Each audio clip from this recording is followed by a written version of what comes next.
48 volt MPPT solar PCU का installation procedure बताऊंगा। तो चलिए, ये हमारा प्रोडक्ट है। जैसा कि आप देख पा रहे हैं, ये यहाँ पे इंडिकेट है हमारा जो इन्वर्टर का रेटिंग है वो 5 kVA है, 48 वोल्ट यानी 4 बैटरी इसके साथ कनेक्ट होगी और ये MPPT इन्वर्टर है। तो चलिए हम इसको अब अनबॉक्स करके देखते हैं कि इसके अंदर हमें क्या क्या मिलता है।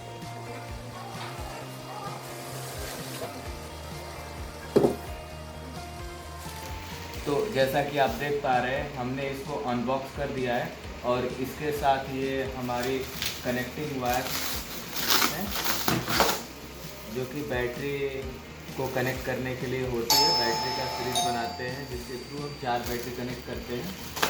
और ये इसके साथ एक मैनुअल है।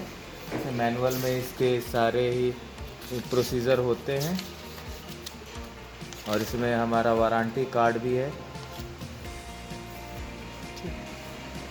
अनबॉक्सिंग करते ही आपको ये दिखेगा, ये हमारा सन गार्नर कंपनी का जो इन्वर्टर है, ये सनवी मॉडल है। और ये इसके टॉप पे जो है ये UPS इंस्टॉलेशन प्रोसीजर दिया गया है। इंस्टॉल करने से पहले इस प्रोसीजर को एक बार फॉलो कर लेना चाहिए। जैसा कि आप देख पा रहे हैं, इस पे सारे इंस्टॉलेशन प्रोसीजर लिखे हुए हैं। ये इन्वर्टर का बैक साइड है। बैक साइड में भी आपको ये इन्वर्टर का इंफॉर्मेशन मिल जाएगा। हमारा 5 kVA का इन्वर्टर 48 वोल्ट है और इसमें जो सोलर चार्ज कंट्रोलर है वो MPPT सोलर चार्ज कंट्रोलर है। ये MPPT सोलर चार्ज कन्वर्टर की एफिशिएंसी बहुत ही अच्छी होती है। और जैसा कि आप देख पा रहे हैं, यहाँ भी कुछ इन्फॉर्मेशन दी गई है। जैसे हमारा जो इन्वर्टर रेटिंग है वो 5 kVA है और जो सोलर MPPT चार्ज कंट्रोलर है वो 5 किलोवाट का है। और जो सोलर का VOC रेंज है वो हमारा 80 वोल्ट टू 200 वोल्ट है। और जो हमारा मेंस का इनपुट रेंज है वो 170 टू 280 वोल्ट है। और जैसा कि आप देख पा रहे हैं, ये हमारे टर्मिनल दिए गए हैं वायर कनेक्ट करने के लिए। और यहाँ पे ये बैटरी लिखा हुआ है, तो ये हमारा बैटरी का टर्मिनल है। इसमें बैटरी के कनेक्शन होंगे, यहाँ पे पॉजिटिव और यहाँ पे निगेटिव। और ये हमारे मेंस के टर्मिनल है, यहाँ पे हमारा मेंस कनेक्ट होगा, मेंस का फेज, और यहाँ मेंस का न्यूट्रल, और ये अर्थ का पॉइंट है। तो हमें भी अर्थिंग भी करनी बहुत ज़रूरी होती है। और ये हमारा आउटपुट का पॉइंट है, यहाँ से हम आउटपुट ले सकते हैं अपना लोड ऑपरेट करने के लिए। ये आउटपुट का फेज है, ये आउटपुट का न्यूट्रल है। और यहाँ सोलर के लिए ये टर्मिनल दिए गए हैं, तो यहाँ सोलर का पॉजिटिव और यहाँ सोलर का निगेटिव कनेक्ट होगा। ठीक है। कनेक्शन करते वक्त हमें इस टर्मिनल में पोलैरिटी का हमें ध्यान रखना होता है कि जो हमारा बैटरी का पॉजिटिव टर्मिनल है वो पॉजिटिव टर्मिनल से ही कनेक्ट होने चाहिए और जो निगेटिव टर्मिनल है वो निगेटिव टर्मिनल से ही कनेक्ट होने चाहिए। वैसे ही मेंस में फेज और न्यूट्रल होते हैं, तो हमारा फेज की जगह फेज और न्यूट्रल की जगह न्यूट्रल कनेक्ट होने चाहिए। और जो हमारा सोलर का है, सोलर के कनेक्शन में भी हमें पोलैरिटी का ध्यान देना चाहिए और सोलर के पॉजिटिव टर्मिनल में पॉजिटिव और निगेटिव टर्मिनल पे निगेटिव कनेक्ट होना चाहिए। और ये जो हमारा 5 kVA 48 वोल्ट के सिस्टम के लिए जो VOC रेंज है, यानी सोलर का ओपन सर्किट वोल्टेज, वो यहाँ जैसा कि आप यहाँ देख पा रहे हैं, यहाँ मेंशन है 80 वोल्ट टू 200 वोल्ट। तो सारे कनेक्शन हमें करने के बाद यहाँ टर्मिनल पे वोल्टेज चेक कर लेने चाहिए कि जो हमारा रेंज दिया गया है उस रेंज में वोल्टेज है कि नहीं। ये देखिए दोस्तों, यहाँ पे ये बैटरी इंडिकेशंस दिया गया है जो आम इन्वर्टर में नहीं होते हैं। ये इन्वर्टर बहुत ही मतलब लेटेस्ट टेक्नोलॉजी का है। यहाँ पे जैसे ही आप बैटरी कनेक्ट करेंगे, बैटरी ओके का अलार्म आ जाएगा। अगर किसी ने बैटरी रिवर्स कनेक्ट कर दे तो यहाँ बैटरी रिवर्स का भी अलार्म आएगा और आप अलार्म देख के बैटरी का कनेक्शन आप सही कर सकते हैं। और ये जो स्विच दिया हुआ है, ये सॉफ्ट स्टार्ट के लिए स्विच दिया गया है MCB। ये जैसा कि आप देख पा रहे हैं, यहाँ MCB लगी हुई है सर्किट को कनेक्ट और ब्रेक करने के लिए। तो यहाँ आप देख पा रहे हैं, ये बैटरी MCB लिखा हुआ है, तो ये हमारी बैटरी की MCB है। और यहाँ मेंस MCB लिखा हुआ है, ये हमारी मेंस की MCB है। और यहाँ सोलर MCB लिखा हुआ है, ये हमारी सोलर की एमसीबी है।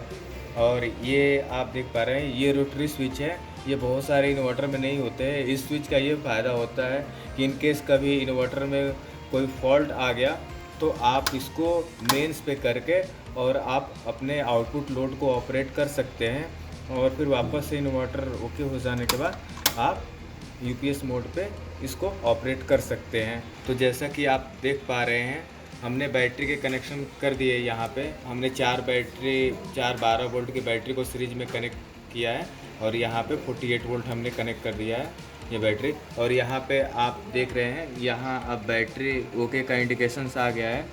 तो बैटरी एमसीबी ऑन करने से पहले हम ये जो हमारा सॉफ्ट स्विच है इसको 2 सेकंड तक प्रेस करेंगे तो हमारा डीसी ऑन का इंडिकेशन आ जाएगा। और अब हम बैटरी एमसीबी ऑन कर सकते हैं, तो हम बैटरी एमसीबी ऑन कर रहे हैं। तो जैसा कि आप देख पा रहे हैं अब हमारा डिस्प्ले आ गया है और डिस्प्ले पे हमारे पैरामीटर शो हो रहे हैं इन्वर्टर ग्रुप, यानी इस समय हमारा इन्वर्टर ऑफ है, वोल्टेज 0 है और एम्पियर भी 0 है। और यहाँ पे हमारा ऑन ऑफ का स्विच दिया हुआ है, हम यहाँ से ऑन करेंगे। जैसे ही हमने ऑन किया यहाँ इन्वर्टर ऑन की एलईडी ग्लो हो गई और यह हमारे डिस्प्ले पे जो आउटपुट वोल्टेज इन्वर्टर वोल्टेज का पैरामीटर है वो आ गया। ये देखिए यहाँ पे 230 वोल्ट और जो हमारा करंट है वो अभी 0.1 एम्पियर है। और आप देख पा रहे हैं यहाँ पे हमारा बैटरी ग्रुप है, बैटरी ग्रुप में वोल्टेज ये हमारा 51.2 वोल्ट आ रहा है और जो हमारी डिस्चार्जिंग हो रही है वो 3 एम्पियर से हो रही है। और ऐसे ही ये आप देख रहे हैं ये जो हमारे 5 कीपैड दिए गए हैं, एक इंटर का, एक राइट का, एक लेफ़्ट का, एक अप का और एक डाउन का। तो हमारा ये डिस्प्ले जो है वो स्क्रॉल करने के लिए हम 2 सेकंड तक ये राइट बटन प्रेस करेंगे तो हमारा डिस्प्ले स्क्रॉल होगा और हमारा जो है जो भी बैटरी ग्रुप इन्वर्टर ग्रुप अपने पैरामीटर देखने के लिए वो शो होंगे। यहाँ पे आप देख पा रहे हैं हम इस समय मेंस डिस्कनेक्ट है, मेंस ऑन की एलईडी नहीं जल रही है और मेंस ग्रुप में हमारा जो वोल्टेज है वो 0 दिखा रहा है। और यहाँ पे आप देख पा रहे हैं अभी हमने सोलर की एमसीबी ऑन नहीं करी है तो यहाँ सोलर वोल्टेज 0 और यहाँ एम्पियर भी 0 शो हो रहा है। जैसा कि आप देख पा रहे हैं अब हमने मेंस और सोलर दोनों कनेक्ट कर दिए हैं और जो बैटरी है वो 15 एम्पियर से चार्ज हो रही है। बैटरी फुल चार्ज हो चुकी है, बैटरी का वोल्टेज 60 जा चुका है। इसमें सबसे बड़ी बात यह है कि जो बैटरी सोलर से चार्ज होती है वो 20 एम्पियर से चार्ज होती है, यानी हाई करंट से चार्ज होती है जिससे हमारी बैटरी जल्दी ही फुल चार्ज हो जाती है। और ये आप जैसे ही 2 सेकंड प्रेस करेंगे हमारा मेंस का पैरामीटर खुल के आ जाएगा। मेंस में हमारा मेंस का वोल्टेज और करंट शो होगा। सबसे बड़ी बात ये है कि जिस टाइम पे हमारा सोलर अवेलेबल रहेगा उस टाइम पे हमारा मेंस का कंजप्शन बहुत ही कम होगा, जिससे हमारे इलेक्ट्रिसिटी बिल का सेविंग होगा। और यहाँ पे आप सोलर देख रहे हैं इस समय बैटरी फुल चार्ज हो चुकी है और इन्वर्टर पे कोई ज़्यादा लोड नहीं है, इसलिए हमारा सोलर का जो करंट है वो 10 एम्पियर शो हो रहा है और यहाँ सोलर का वोल्टेज शो हो रहा है। फिर जैसे 2 सेकंड आप प्रेस करेंगे यहाँ पे आप यहाँ सिस्टम इन्फॉर्मेशन में आ जाएंगे। यहाँ पे आपको 5 kVA 48 वोल्ट मिल जाएगा सिस्टम इन्फॉर्मेशन।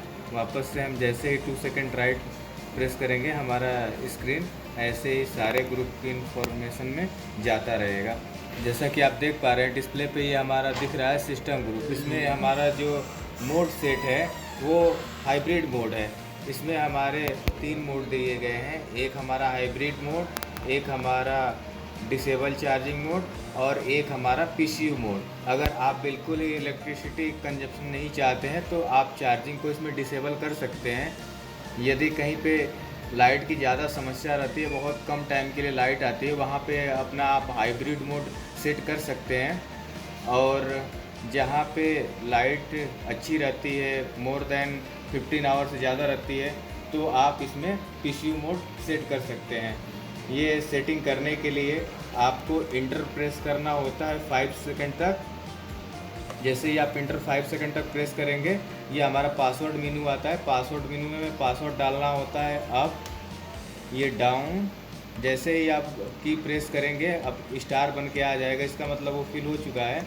फिर राइट आप प्रेस करेंगे, सॉरी लेफ़्ट, फिर राइट, तो ये हमारे पासवर्ड डल चुके हैं। अब हम इंटर 2 सेकंड तक प्रेस करेंगे, हमारा एक्सेस आ जाएगा जिसमें हमें सेटिंग करनी होती है। इसमें राइट बटन 2 सेकंड तक प्रेस करेंगे तो हमारा पैरामीटर चेंज होंगे। और अब आप देख पा रहे हैं कि जो हमारा चार्जिंग मोड है वो हाइब्रिड है। अगर हम इसको चेंज करना चाहते हैं तो हमारा अप या डाउन बटन कोई प्रेस करेंगे तो जो ये हमारा मोड चेंज होगा। अभी ये PCU मोड हो गया। अगर आप मेन से चार्जिंग डिसेबल करना चाहते हैं तो इसमें मेन चार्जिंग डिसेबल का भी ऑप्शन है। ये आप अब बटन प्रेस करके और मेन चार्जिंग डिसेबल कर सकते हैं। इससे हमारा इलेक्ट्रिसिटी बिल्कुल ही कंज्यूम नहीं होगी। हमारा सिस्टम जो है वो ओनली सोलर पे ऑपरेट होगा। और इसको सेव करने के लिए आप 2 सेकंड तक ये बटन प्रेस करके रखेंगे इंटर, तो हमारा ये पैरामीटर सेव हो जाएगा और इस तरह से हमारा सिस्टम सक्सेसफुली इंस्टॉल